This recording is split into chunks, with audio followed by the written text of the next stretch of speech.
Hello friends. आज हम इस वीडियो में बीपीएससी टीआरई में पूछे गए मैथ के कुछ महत्वपूर्ण प्रश्नों को डिस्कस करेंगे। सेट नंबर है 10। इससे पहले ऑलरेडी हमने 9 सेट करा रखा है। इन सभी वीडियो का लिंक डिस्क्रिप्शन में दिया हुआ है और बाकी सब्जेक्ट भी हमने कवर कर लिया है। इन सभी वीडियो का लिंक डिस्क्रिप्शन में दिया हुआ है या फिर आप प्लेलिस्ट में जाके देख सकते हैं। BPSC TRE question bank update के नाम से प्लेलिस्ट बना हुआ है। ठीक, तो चलिए शुरू करते हैं और देखते हैं आज का पहला सवाल।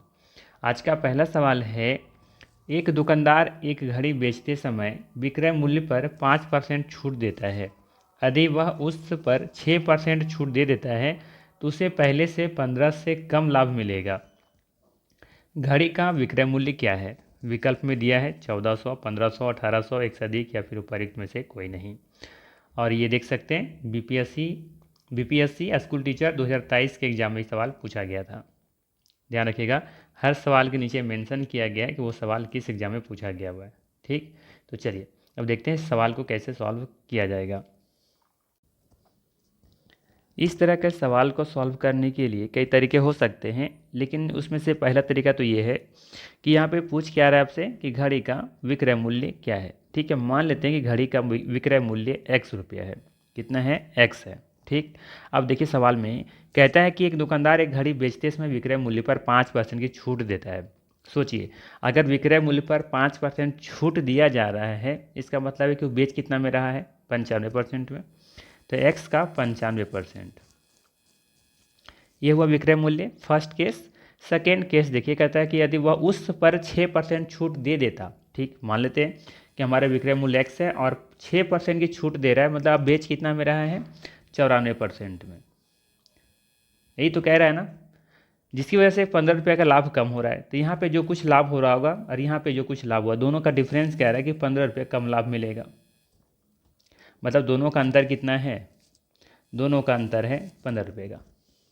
सिंपल सा रही तो इक्वेशन है आपका कि पहला कह रहा है कि विक्रय मूल्य पर 5% की छूट देता है। ठीक है, मतलब बेच रहा है 95% में। अब कह रहा है कि नहीं, 6% अगर हम छूट देते हैं ना तो 15 रुपये का लाभ कम मिलता है। मतलब है कि इतना जितना इसमें लाभ मिल रहा होगा, आप जहाँ पर 94 कर दिए, मतलब कि 6% कम, 6% हम बेच रहे हैं अब डिस्काउंट पर, तो 15 रुपये का डिफर आ रहा है। ठीक है, तो इक्वेशन तो ही बना ना आपका। अब इसको सॉल्व कर लीजिए। सॉल्व करेंगे तो क्या हो जाएगा? एलसीएम निकालेंगे तो 100 ही निकलेगा। यहाँ पे 95x और यहाँ हो जाएगा 94x। मुझे उम्मीद है कि एलसीएम आप लोग को पता होगा, भिन्न का जोड़ पता होगा। क्रॉस मल्टीपल गुना करेंगे तो क्या हो जाएगा? 95 से जाएगी 94 जाएगा तो क्या बचेगा? 1x इक्वल टू 15 गुना 100। सीधा सीधी आंसर आप देखेंगे तो 1500 रुपये का आंसर आ रहा है। विकल्प नंबर यहाँ पे बी सही होगा, क्योंकि हमने x माना क्या था? विक्रय मूल्य, और विक्रय मूल्य का मान निकला 1500 रुपया। ठीक है, कितना आसान सा सवाल है।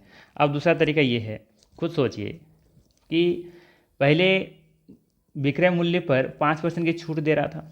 ठीक है, अब कितना दे रहा है? 6%। मतलब है कि 1% अब ज़्यादा छूट दे रहा है, जिसकी वजह से आपको 15 रुपये का लाभ कम हो रहा है।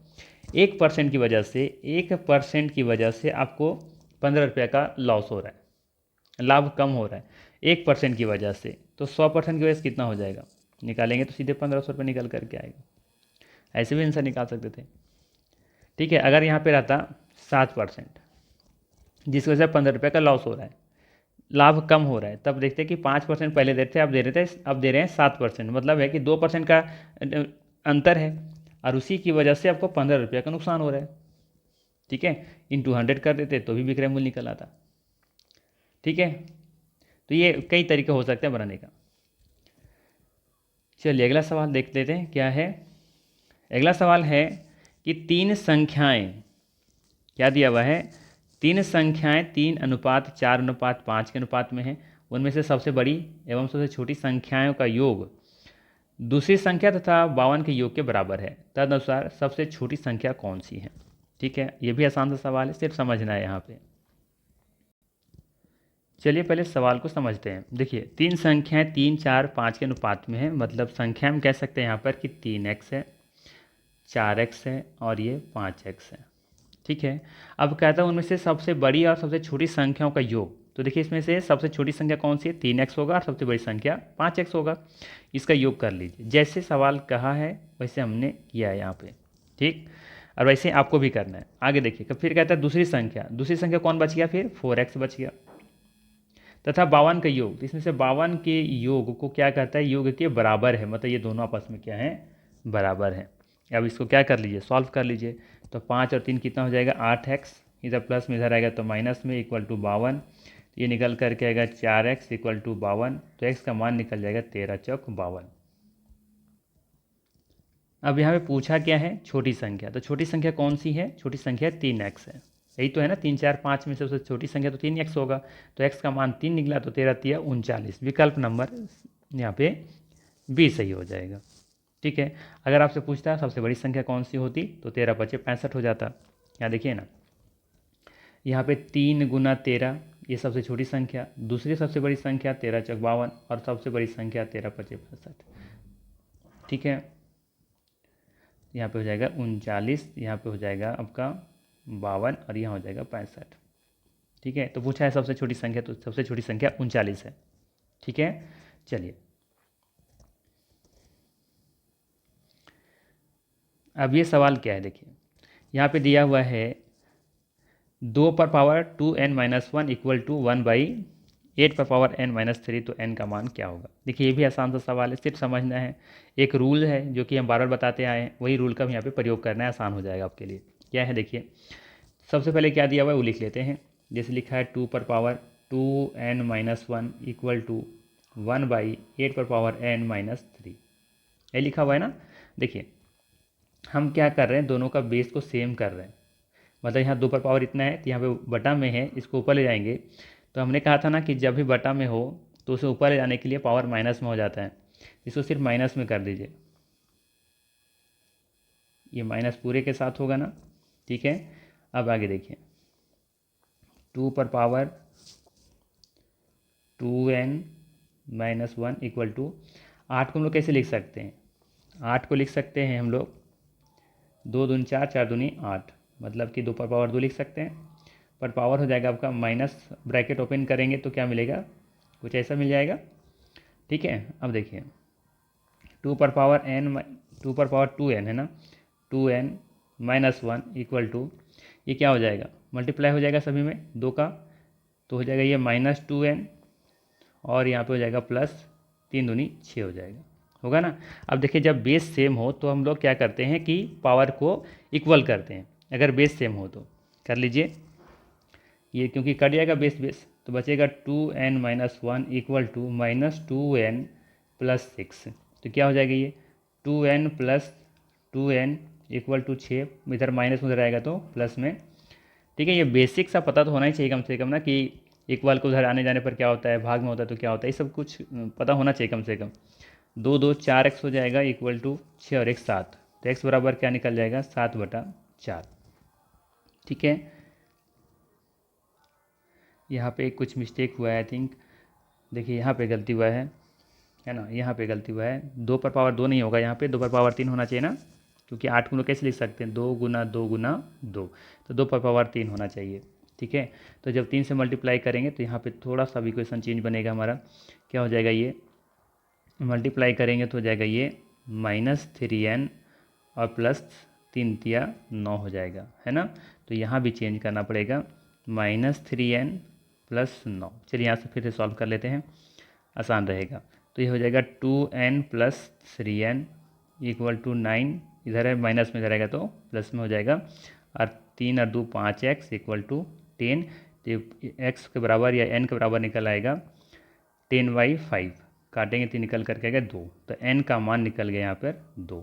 ठीक है, तो इसका सही आंसर हो जाएगा विकल्प नंबर बी सही हो जाएगा। ठीक है, चलिए अगला सवाल देखते हैं। चलिए अगला सवाल है, एक व्यक्ति 4 बच्चों के बीच कुछ वस्तुओं को बांटता है।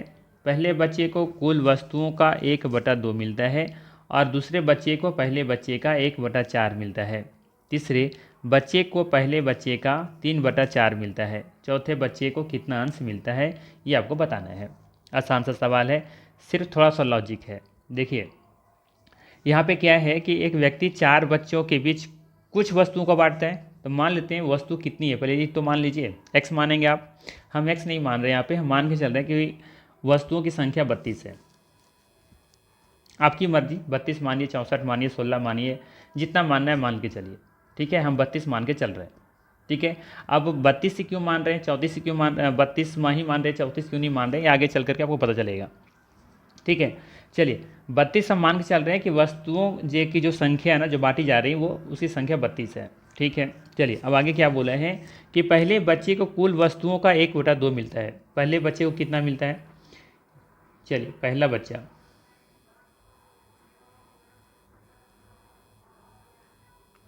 पहले बच्चे को कितना मिलेगा, तो कह रहा है कि पहले बच्चे को कुल वस्तुओं का 1/2 मिलता है। तो कुल वस्तु एक 32 है, इसका आधा हो जाएगा 16। पहले बच्चे को मिलेगा 16। ठीक है, फिर कह रहा है कि दूसरे बच्चे को, यहाँ पे दूसरा बच्चा कितना मिलेगा, तो कह रहा है दूसरे बच्चे को पहले बच्चे कितना मिला है, 16 मिला है, और 16 का कितना मिलेगा, 1/4 मिलेगा। मतलब है कि 4 चक 16, दूसरे बच्चे को मिलेगा 4। कोई दिक्कत नहीं होना चाहिए। फिर कह रहे तीसरे बच्चे को, ठीक है ना, तीसरे बच्चे को कितना मिलेगा, तो कह रहा है तीसरे बच्चे को पहले बच्चे का 3/4। तो पहले बच्चे को कितना मिला था, 16 मिला था, और इसका 3/4 मिलेगा। तो ये 4 चक 16, 4 तिया 12, तो यहाँ पे आएगा 12। ठीक है, तो अब पूछा है कि चौथे बच्चे को कितना अंश मिलता है। तो देखिए ज़रा यहाँ पे पहला बच्चा, दूसरा और तीसरा बच्चे को मिला के कितना मिल रहा है, 16 4 20, 10 30 और 2 32।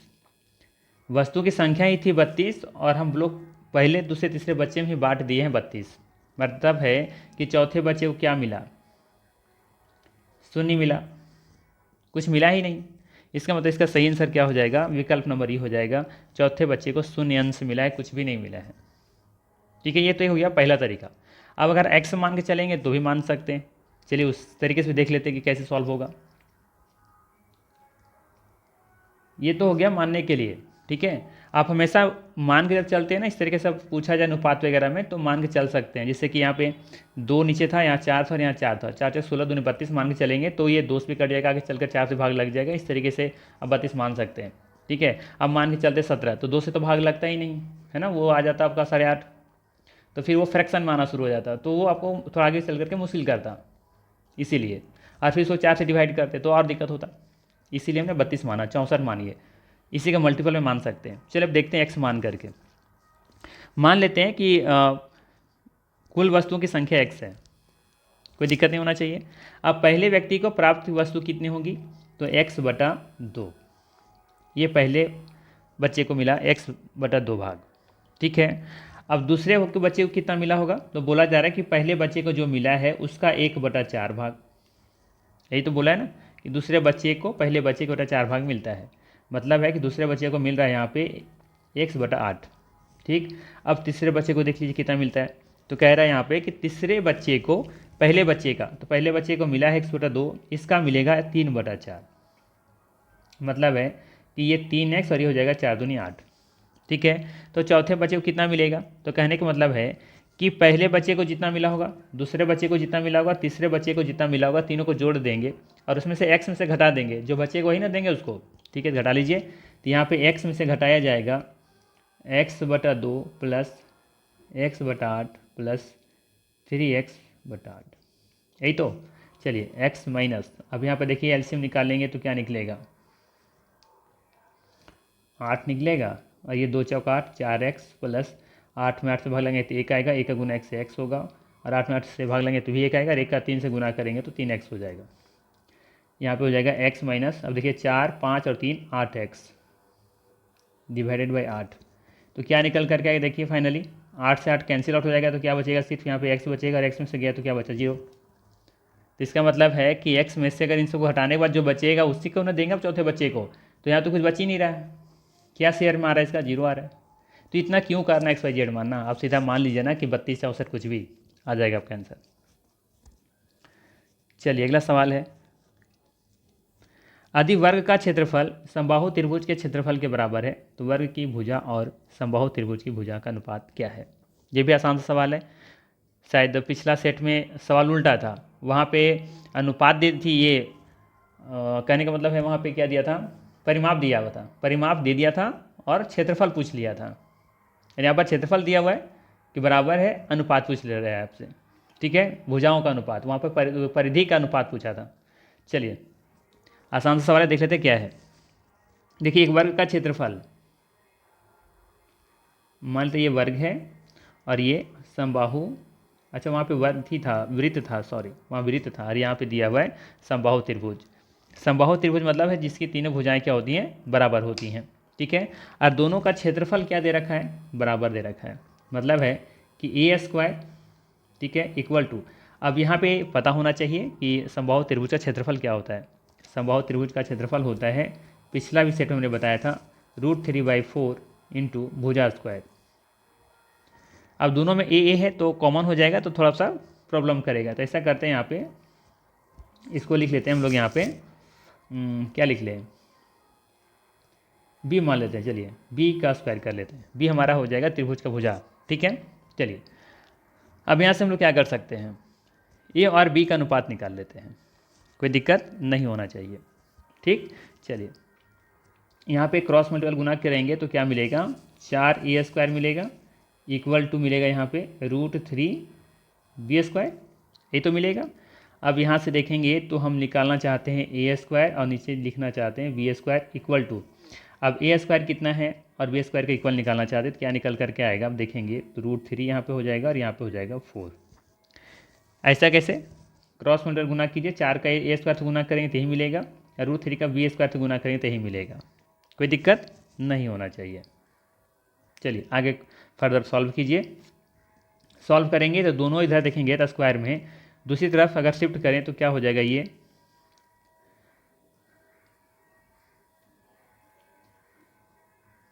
रूट में आ जाएगा ना ये। अब यहाँ भी रूट पहले से है, इस पर भी रूट लगाना होगा क्योंकि इधर स्क्वायर में दूसरी तरफ शिफ्ट होता है रूट में ही, तो ये पहले से रूट में है, ठीक है। तो कैसे किया जाएगा यहाँ पे, तो समझिए 3 को हम लोग ऐसे भी लिख सकते हैं 1/2, ठीक है। और एक और जब रूट इधर आएगा तो 1/2 एक और मिल जाएगा, तो क्या मिल जाएगा, 3^1/4, हम चाहें तो इसको ऐसे भी लिख सकते हैं, है या ना, तो इसको लिख लीजिए ऐसे ही, √3 यहाँ 4 हो जाएगा, और नीचे अगर √4 को तोड़ेंगे, इसका रूट निकालेंगे तो 2 निकल जाएगा। इसका मतलब है कि इसका जो अनुपात निकल करके आएगा वो ये आएगा, जो कि विकल्प में नहीं है, विकल्प नंबर यहाँ पे ये सही होगा, ठीक है। एक तो ये तरीका हुआ है, दूसरा तरीका ये भी है इसका कि आप मान के चल सकते हैं, कुछ डेटा ले लीजिए खुद से, तो भी वो आंसर वही आएगा आपका, जैसे पिछला सेट हमने करवाया था, ठीक है। चलिए अगला सवाल देखते हैं। अगला सवाल है कि माना a बराबर 10 सेंटीमीटर, b बराबर 3 सेंटीमीटर और c बराबर 6 सेंटीमीटर है, निम्नलिखित में से कौन सा सत्य है, बताना है कौन सा सत्य है, ठीक है। तो यहाँ पे देखिएगा विकल्प में तो त्रिभुज की बात हो रही है यहाँ पे कहीं ना कहीं, है ना। तो देखिए विकल्प में सी से बात करते हैं, लिखा ए बी और सी समद्विबाहु त्रिभुज बनाते हैं। ए बी सी समद्विबाहु त्रिभुज कब बनाएंगे, जब दो भुजाओं की संख्या या फिर दो भुजाओं की मान बराबर होना चाहिए। तो यहाँ पे देखिए तीनों भुजाएं क्या है, अलग है, मतलब है ये विषमबाहु हो सकता है या फिर समकोण हो सकता है, तो ये तो खैर कभी भी नहीं होगा, विकल्प नंबर यहाँ पे सी हटा दीजिए। क्यों नहीं होगा, क्योंकि समबाहु त्रिभुज ये नहीं बनाते हैं जिसकी दो भुजाएं बराबर हो, यहाँ पे ए बी सी तीनों का मान अलग अलग है। बात करें बी विकल्प के बारे में तो बोला है ए बी सी समकोण त्रिभुज है। समकोण त्रिभुज कब बनाता है, जब दो छोटे भुजाओं का स्क्वायर का योग तीसरे भुजा के स्क्वायर के बराबर हो। तो यहाँ पे दो छोटे छोटे त्रिभुज भुजाएं कौन कौन सी हैं, बी और सी, तो 3 का स्क्वायर और ये 6 का स्क्वायर होना चाहिए 10 के स्क्वायर के बराबर, जो कि 3 3 9 और 6 6 36 इक्वल टू 100, जो कि कोई बराबर नहीं आएगा, ठीक है। तो ये भी नहीं होगा। अब चलते हैं, क्या ए बी सी त्रिभुज बनाते हैं, क्या ये बी सी त्रिभुज की भुजा है। ये त्रिभुज की भुजा कब हो सकती है, जब ये त्रिभुज बनाएगा, और त्रिभुज बनने का नियम पता होना चाहिए। त्रिभुज कब बनता है, तो हमेशा याद रखना है कि दो छोटी भुजाओं का योग तीसरी भुजा से बड़ी होनी चाहिए, ठीक है। कोई भी दो भुजाओं का योग तीसरी भुजा से बड़ी होनी चाहिए, ठीक है, ऐसा याद रखिए। फिर से सुनिएगा हम क्या बोल रहे हैं, कोई भी दो भुजाओं का योग तीसरी भुजा से बड़ी होनी चाहिए। अब यहाँ पे भुजा कौन कौन सी है, 10 है, 3 है और ये 6 है। ठीक है, ये दोनों को जोड़िए, 6 से बड़ा है, 10 3 13, 6 से बड़ा है, ठीक है। फिर है 6 और 3 9, क्या 10 से बड़ा है, नहीं है। इसका मतलब है कि ये त्रिभुज है ही नहीं, ये त्रिभुज इससे बनेगा ही नहीं। ठीक है, याद रखना है कि कोई भी दो भुजाओं का योग तीसरी भुजा से क्या होनी चाहिए, बड़ी होनी चाहिए। तो यहाँ देखिए ना, 6 और 3 को जोड़ते हैं तो क्या 6 और 3 9 10 से बड़ा है, नहीं है। तो इसका मतलब ये त्रिभुज भी नहीं बनेगा। तो कोई भी विकल्प सत्य यहाँ भी नहीं है, ये विकल्प सही होगा। अब कैसे पॉसिबल है, देखिए, मान लेते हैं कि सबसे पहले हम 10 सेंटीमीटर या मीटर का हम यहाँ पे लेंथ का एक भुजा ले रहे हैं। ठीक, अब 3 और 6 का लीजिए, 3 का और 6 का लीजिएगा। तो देखिए 3 का लेते हैं तो कहाँ जाएगा और 6 का आएंगे तो कहाँ तक आएगा, क्या दोनों कभी आपस में मिल पाएगा, कभी नहीं। अगर लाइन ही पर अगर हम खींचें तो ये 3 आएगा यहाँ पर और 6 यहाँ पर आएगा। तो जब यहीं पर जब लाइन पर ही जो एक दूसरे को नहीं पहुँच पा रहे, नहीं जुड़ पा रहे, मीट नहीं कर पा रहे, तो ऊपर उठाने पर तो उनकी लेंथ और डिस्टेंस तो और बढ़ता जाएगा ना। इस बार उठाएंगे तो डिस्टेंस तो और भी बढ़ेगा, और भी बढ़ेगा ये डिस्टेंस, क्योंकि वो कभी मिलेगा ही नहीं। कब मिलेगा, जब इन दोनों के बीच का लेंथ 6 और 3 से बड़ा होगा। ठीक है, तो ये याद रखना है यहाँ से। इसी में एक नियम और लगा सकते हैं कि दो भुजाओं का अंतर तीसरी भुजा से छोटी होनी चाहिए। ये त्रिभुज बनने का नियम है, तभी त्रिभुज बनेगा। और क्यों है आप यहाँ से इस डायग्राम से समझ सकते थे। ठीक है, क्योंकि मैंने सिंपल कहा कि अगर ये 10 का है तो ये त्रिभुज तभी बनेगा। अगर मान लेते हैं 10 का अगर 6 और 4 का लेते हैं तो 6 और 4 का लेंगे तो इसी पर आएगा ना, इसी लाइन पर। ये तो ऊपर त्रिभुज बनने के लिए कुछ तो इसकी लेंथ लंबी होनी चाहिए, तभी तो त्रिभुज बनना शुरू होगा। ये कब संभव है, जब इस 10 से ज़्यादा होगा, कुछ ना कुछ ज़्यादा होना चाहिए, तब ये एक ऊपर उठ करके ट्रायंगल बनाने की कोशिश करेगा। अगर 10 भी होगा तो उसी लाइन पर चला जाएगा वो, है ना। आप अगर इसको अगर एग्जाम्पल समझना चाहते हैं ना तो घर में जाइए, एक तिल्ली लीजिए, ठीक है, और एक 10 सेंटीमीटर का तिल्ली बनाइए, एक 3 का और एक 6 का, और उसे ट्रायंगल बना के देखिए, बनेगा ही नहीं। ये सबसे आसान तरीका समझने का। चलिए अब लेते हैं अगला सवाल। अगला सवाल है, ए का वजन बी के वजन का 25% और सी के वजन का 40% है। सी के वजन का कितनी प्रतिशत बी के वजन के बराबर है। ठीक है, ए का वजन बी के वजन का 25% है और सी के वजन का 40% है। सी के वजन का कितना प्रतिशत बी के वजन के बराबर है। ठीक है, तो यहाँ पे अगर बी का वजन और सी का वजन पता चल जाए तो आसानी से हम निकाल सकते हैं, लेकिन निकालेंगे कैसे, चलिए देखते हैं। मान लेते हैं यहाँ पे ए, बी और सी। देखिए ए का वजन बी के वजन का और 25% और सी के वजन का 40% है। तो यहाँ पे सी कितना है, बी कितना है, ये तो पता ही नहीं है। तो ऐसा करते हैं, मान के चल रहे कि सी का वजन यहाँ पे 100 है, 100 kg है।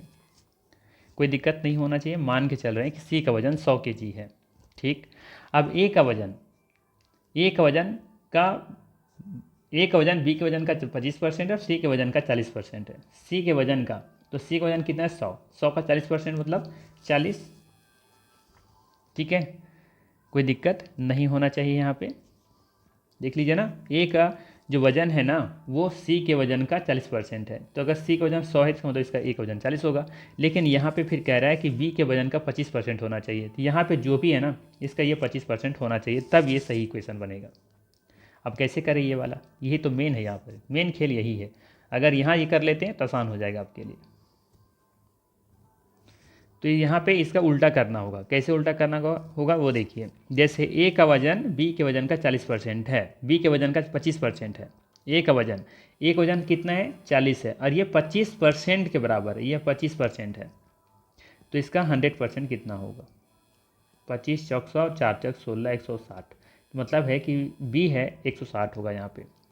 ठीक है, अब कैसे देखिए, अब 160 का अब कर लीजिए कितना परसेंट है, 25% है। तो 25 चौक 100 और 4 चौक 16, 40 आ गया ना। ये तो 40 है, ये तो बोला भी जा रहा है यहाँ पे। अब इक्वेशन हमारा देखिएगा सही हो गया है। कह रहा है ए का वजन बी के वजन का 25% है, तो बी कितना है 160 मान ले रहे हैं, तो उसका 25% निकालेंगे तो 40 निकल के आएगा, सही हो गया। अब कह रहा है सी के वजन का 40% है, तो सी हम मान के चले 100 है, तो उसका 40% निकालेंगे तो 40 ही निकलेगा, तो भी सही हो गया। तो अब हमें ए बी सी का मान मिल चुका है। ठीक है, अब यहाँ से सी के वजन का कितना प्रतिशत बी के वजन के बराबर है ये निकालना है। तो सी के वजन का कितना प्रतिशत बी के वजन के बराबर है ना। इंपॉर्टेंट यही है, सी के वजन का। तो देखिए सी कितना है सी है 100, 100 का कितना प्रतिशत, मान लेते हैं वो x प्रतिशत है, इक्वल टू b के वजन के बराबर है। b के वजन कितना है, 160 है। जैसे कहा वैसे हमने किया। c के वजन का x% मान के चल रहे हैं, प्रतिशत जो है वो b के वजन के बराबर है, b का वजन है 160। अब ये 100 से 100 कैंसिल आउट हो जाएगा, तो x का मान ही निकल के आएगा 160, मतलब 160% हो जाएगा। विकल्प नंबर ए सही हो जाएगा। बताइए कहाँ दिक्कत है। एक्स वाई जेड अगर मानते रह जाइएगा थोड़ा समय लग जाएगा, लेकिन इस तरह से करने के लिए सीखिए, सबसे आसान होगा और फास्टली होगा। ठीक है, चलिए अगला सवाल लेते हैं। तांबे के गोले का व्यास 6 सेंटीमीटर है। गोले का पिघलाया जाता है और एक समान वृत्ताकार अनुप्रस्थ काट के लंबे तार में खींचा जाता है। यदि तार की लंबाई 36 सेंटीमीटर है तो इसकी त्रिज्या है कितनी है, ये बताना है।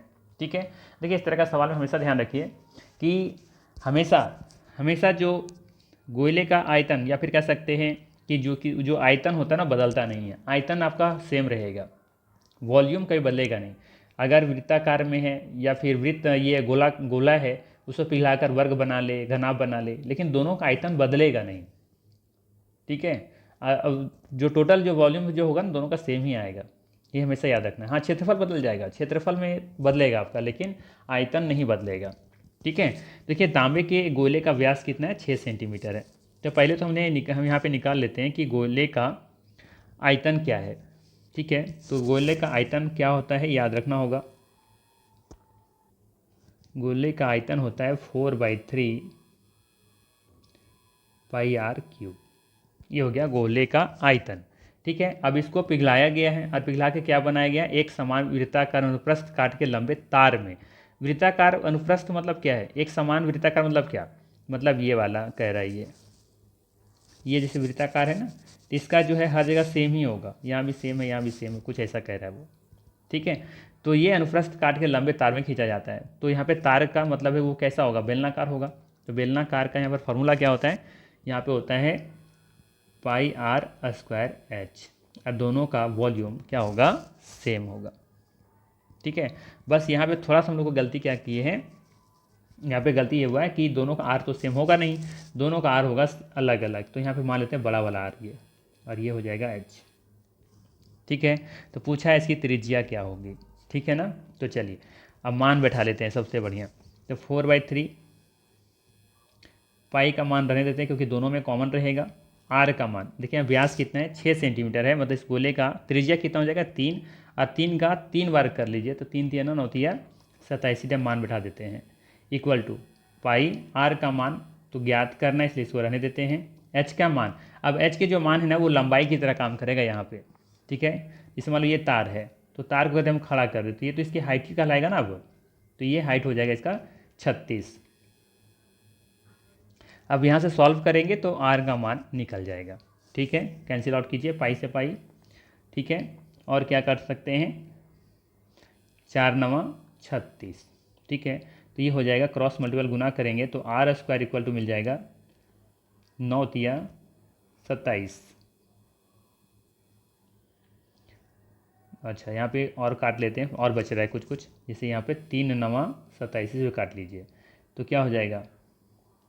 अच्छा, ये 9 से तो 9 भी कैंसिल आउट हो रहा है, तो आर स्क्वायर इक्वल टू बच रहा है आपका 1, तो यार आर बराबर क्या हो जाएगा, 1 ही हो जाएगा। ठीक है ना, कोई दिक्कत नहीं होना चाहिए, क्योंकि इधर स्क्वायर में इधर आएगा तो रूट में आएगा, तो इसका मान तो 1 ही निकलेगा ना। तो इसका त्रिज्या जो है वो कितना है, इस तार की त्रिज्या हो जाएगा 1 सेंटीमीटर। विकल्प नंबर ई यहाँ भी सही होगा। ठीक है, कोई दिक्कत नहीं होना चाहिए। चलिए, ये सवाल अच्छा है। दो वृत्त आंतरिक रूप से स्पर्श करते हैं, दो वृत्त है, ठीक है, और दोनों आंतरिक रूप से क्या कर रहे हैं, यहाँ पे स्पर्श स्पर्श कर रहे हैं। ठीक है, कुछ इस तरीके से। ठीक है, अब आगे देखिए क्या बोल रहे हैं। उनके क्षेत्रफलों का योग 116 पाई सेंटीमीटर है। ठीक है, और उनके केंद्रों के बीच की दूरी 6 सेंटीमीटर है। वृत्तों की त्रिज्याएं हैं, क्रमशः बताना है कि वृत्त की त्रिज्याएं कितनी हैं। क्या सवाल है ये समझिए पहले। यहाँ पे तो दो वृत्त आंतरिक रूप से स्पर्श कर रहे हैं, ये तो सही है। और उनका क्षेत्रफलों का योग भी दे रखा है, छोटा और बड़ा दोनों का क्षेत्रफलों का योग 116 पाई सेंटीमीटर दे रखा है। और उनके केंद्रों के बीच की दूरी 6 सेंटीमीटर, ये समझना इंपॉर्टेंट है यहाँ पर। ठीक है, तो समझिएगा ध्यान से।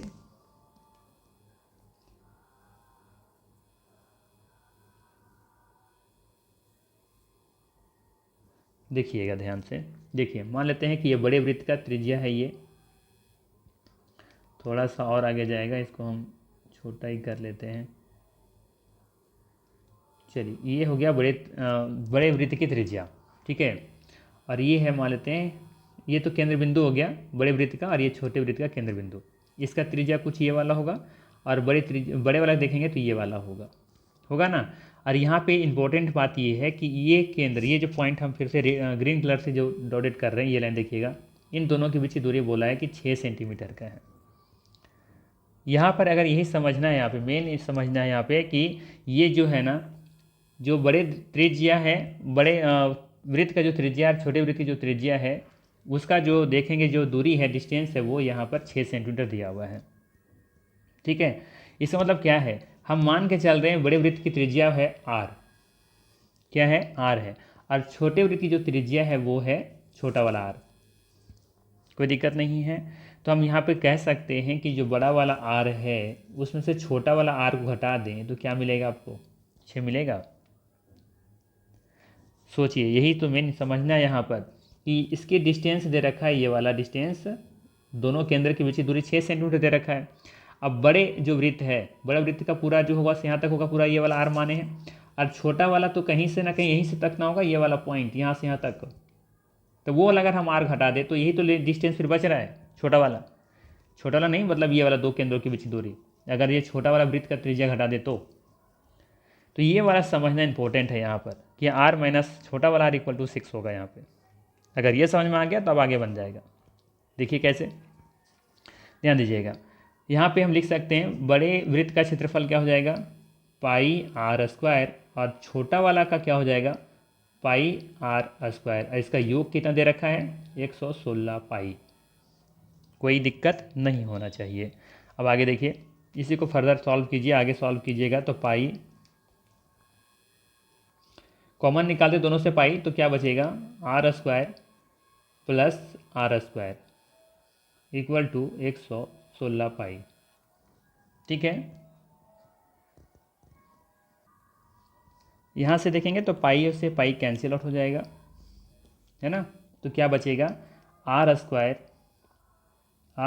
और छोटा वाला r स्क्वायर इक्वल टू 116 बच जाएगा, है ना। अब यहाँ पे इसका इस्तेमाल कैसे किया जाए, ये सबसे इम्पोर्टेंट है। ठीक है, तो यहाँ से हम लोग इम्पोर्टेंटली रूप से देखा जाए तो इसे हम लोग कैसे इस्तेमाल करेंगे, देखिएगा। हम लोग लिख सकते हैं ऐसा, r इक्वल टू 6, इधर माइनस में है, इधर आएगा तो प्लस में आएगा ना। तो हम लोग यहाँ पे कह सकते हैं r का मान हम चाहें तो 6 प्लस r बैठा सकते हैं। तो यहाँ पर रख लीजिए, अब मान r का मान बैठा सकते हैं 6 प्लस r का square equal to r square equal to 116। अब इसे सॉल्व कीजिए। अब यहाँ से देखेंगे तो a प्लस बी का होल स्क्वायर है ये, तो a square plus B square plus 2ab plus r square पहले से था इक्वल टू 116। 6 छक 36 हो जाएगा, प्लस r स्क्वायर जोड़ेंगे तो 2r स्क्वायर हो जाएगा, ये वाला बचेगा 6 दूनी 12r इक्वल टू 116। ठीक है, अब यहाँ 2r square plus 12r equal to 116 minus 36 कर लेते हैं। तो यहाँ से देखेंगे तो 2r plus 12r equal to 36 हटाइएगा कितना बचेगा, आई थिंक 80 बचना चाहिए। ठीक है, अब यहाँ से देखिएगा तो 2r square plus 12r minus 80 equal to 0। यहाँ से हम क्या करेंगे, दोनों में देखें दो कॉमन निकाल सकते हैं, तो दो कॉमन निकालिएगा तो बचेगा r square plus 6r minus 40 equal to 0। ठीक है, क्योंकि ये दो इधर निकालेंगे हम कॉमन, तो इधर जा करके भाग में आएगा तो वो ऑटोमेटिक 0 हो जाएगा। ठीक है, तो हम डायरेक्टली यहाँ पे 0 कर दिए हैं। अब यहाँ पे द्विघात समीकरण के रूप में आ चुका है, इसे हम लोग को क्या करना है, आगे सॉल्व करना है। तो सॉल्व करेंगे तो r स्क्वायर अरे हो जाएगा यहाँ पे ऐसा तोड़िए कि जोड़ने या घटाने पर 6R मिले और गुना करने पर 40 मिल जाए। तो अब देखेंगे तो यहाँ पर लिख सकते हैं 10R माइनस 4R माइनस 40। तो गुना करें तो 10 से 40 मिल जाएगा, 10 में से 4 घटाएंगे तो +6 मिल जाएगा। अब इन दोनों का पेयर बना करके R कॉमन निकालिए तो R बचेगा, यहाँ बचा 10 और यहाँ बचा 4, -4 कॉमन निकालिए तो बचेगा R। ठीक है, और यहाँ से हम ले सकते हैं +4 दहा के 40 सॉरी, ये हो जाएगा R -4 और ये हो जाएगा R +10। ये तो मान इसका माइनस में आएगा, R = -10 और ये आएगा R का मान 4, जो कि ये ऋणात्मक तो होगा नहीं, पॉजिटिव मान लेके चलेंगे तो R का मान निकल गया 4। ठीक है, तो यहाँ से पूछा क्या था, तो वृत्त की त्रिज्याएँ हैं, तो एक तो आपका मिल गया कितना 4, छोटा वाला था 4 मिला है, तो 4 विकल्प नंबर यहाँ पे बी में दिख रहा है। ठीक है, तो यहाँ से हम लोग ये निकाल ही सकते हैं, क्योंकि पता है मुझे कि R - R = 6 होता है। छोटा वाला का मान निकल चुका है 4 = 6, तो R बराबर हो जाएगा 10। तो 10 और 4 विकल्प नंबर बी ही सही होगा। ठीक है, तो थोड़ा सा क्वेश्चन कैलकुलेशन बेस भी था और थोड़ा सा समझने योग्य था, तो ये सवाल अच्छा था मेरे हिसाब से। ठीक है, चलिए एक सवाल और ले लेते हैं। देखिए सवाल है यहाँ पर कि एक तेज़ ट्रेन 600 किलोमीटर की यात्रा के लिए धीमी ट्रेन से 3 घंटे कम समय लेती है। ठीक है, यदि धीमी ट्रेन की गति तेज ट्रेन गति से 10 किलोमीटर प्रति घंटा कम है तो दोनों ट्रेनों की गति है क्रमशः कितनी है। देखिए अगर सवाल को समझते हैं ना तो मुझे लगता है कि 50% आपका क्वेश्चन वही सॉल्व होता है। अगर क्वेश्चन समझ में नहीं आए तो फिर बहुत मुश्किल है सॉल्व करना, है ना। तो देखिए एक तेज़ ट्रेन कितना चल रही है, जो भी है दोनों कितना ट्रेवल कर रही है 600 किलोमीटर, चाहे वो धीमी ट्रेन हो या फिर तेज़ गति वाली ट्रेन हो, दोनों डिस्टेंस कितना कवर कर रही है 600। लेकिन बस सवाल ये है कि ये 3 घंटे का अंतर है सिर्फ दोनों में, जिस भी स्पीड से चले उन लोग, है ना, उन लोग का जो अंतर है वो 3 घंटे का है। जो तेज़ चल रही होगी वो कम समय ले रहा होगा, जो स्लो चल रही है वो समय ज़्यादा ले रहा होगा, यही ना। और दोनों का अंतर कितना है 10 किलोमीटर का। तो मतलब ये है कि कोई दोनों का जो डिस्टेंस होगा, ये जो स्पीड होगा, दोनों का अंतर कितना है 10 का है। और पूछा भी वही है कि दोनों ट्रेन की गति कितनी है, तो 10 किलोमीटर प्रति घंटा का अंतर है। देखिए अंतर कहाँ दिख रहा है, इसमें भी 10 का अंतर, इसमें भी 10 का अंतर, इसमें भी 10 का अंतर है, जहाँ से विकल्प से बिल्कुल भी संभव नहीं दिख रहा है पहले तरीके से। अब दूसरा तरीका ये सोचिए कि मान लेते हैं कि पहला विकल्प अगर सही है, मान लेते हैं, तो पहला चल रहा होगा जो तेज़ गति से चल रहा होगा 50 की स्पीड से चल रहा होगा। ठीक है, तो डिस्टेंस में अगर स्पीड से डिवाइड करें तो कितना निकल जाएगा, टाइम इसको कितना लग रहा होगा 12 25 60 12 घंटा लग रहा होगा। ठीक है, और ये दूसरा का जो स्लो से गति चल रहा होगा उसका समय कितना लग रहा होगा वो निकाल लीजिए। इससे 40 से डिवाइड करेंगे तो ये लग रहा है इसको 15 घंटा। ठीक है, तो दोनों में अंतर देखिए कितना है, इसको लग रहा है 15 घंटा, इसको लगा 12 घंटा, अंतर कितना है 3 घंटे का। और इन लोग जो स्पीड का जो अंतर है वो भी 10 का भी है। तो विकल्प नंबर ए यहाँ पे बिल्कुल ही सही हो जाएगा विकल्प के अनुसार। तो इस तरह का सवाल कोशिश कीजिए ना, कहते समझ में आता है तो विकल्प से ही कर लीजिए, ज़्यादा बेहतर होगा। ठीक है, सिंपल सा क्या सोच रहे हैं आप, सिंपल से ये सोचना है कि पहला तो अंतर दोनों में कितना होना चाहिए 10 किलोमीटर प्रति घंटे का अंतर होना चाहिए, जो विकल्प नंबर ए में भी दिख रहा था, बी में भी और सी में भी। लेकिन अगला लॉजिक ये है कि 600 किलोमीटर को तय करने में दोनों का अंतर जो होना चाहिए वो 3 घंटे का होना चाहिए। तो ये अगर ये 50 के स्पीड से चल रहा है और ये 40 के स्पीड से चल रहा है, अगर मान लेते हैं जिसको लगा 12 घंटा, इसको लगा 15 घंटा, तो 3 घंटे का अंतर यहाँ दिख रहा है। तो विकल्प नंबर ए यहाँ पे बिल्कुल ही सही होगा। ठीक है, तो इस तरह के सवाल सॉल्व करने के लिए विकल्पों से कोशिश करना चाहिए। हम तो यही कहते हैं कि ज़्यादातर कोशिश कीजिए कि पहले विकल्प से ढूंढिए, विकल्प से लगता है परफेक्ट है कि हाँ ये सही, यही आंसर होगा, तो फिर आगे कैलकुलेशन करने की कोई ज़रूरत ही नहीं है। ठीक है, तो चलिए फिर इसी तरह के वीडियो में मिलते हैं। इसमें कुछ और क्वेश्चन बचे हुए हैं, लगता है 30-40 क्वेश्चन और होंगे, तो उसको हम लोग नेक्स्ट वीडियो में कवर करने की कोशिश करेंगे। तब तक के लिए धन्यवाद।